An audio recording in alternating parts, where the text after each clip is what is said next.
The representation of women in Nigerian politics has been declining since 2011, and the 2023 election in Africa's largest economy further confirmed this trend with poor outcomes for women.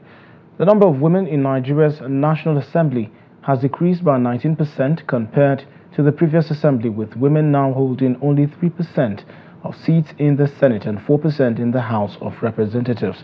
In this report, Noel Samson interviews women advocating for intentional policies from the government to address this issue. Check a look. During this month of global celebration of women, these women have emphasized that intentional governmental policies are crucial in achieving the target of 35% representation of women in Nigeria's political system. And I believe to surmount the challenge of having not a less than satisfactory number of women in elective positions, we need to have policies that apply to political parties that are very deliberately geared at ensuring that women emerge as candidates. And these policies have to be in effect in not just, without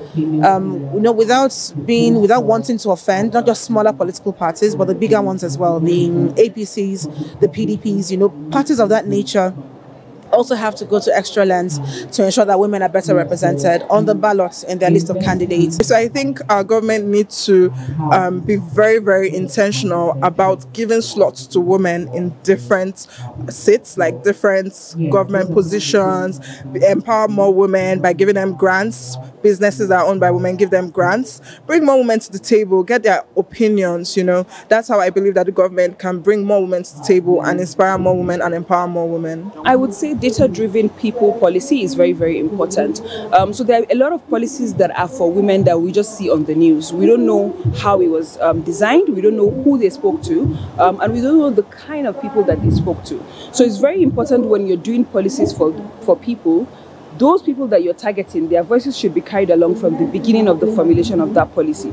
So I think for me, the charge I would give to government is that they should actually look at talking to women from the beginning when they're doing policies for them, so that those policies can be people-driven and data-driven. Well, I believe that the policies are there, and I believe that to a certain extent, maybe the intention is there, but there just needs to be a bit more of a political will to ensuring that we actually do achieve these gaps and we fill up the gaps where women are actually in these critical positions, to ensure that our voices are being heard, to ensure that we're actually in the positions where we can make those decisions, like I said, that are critical for what it is that affects us as our gender.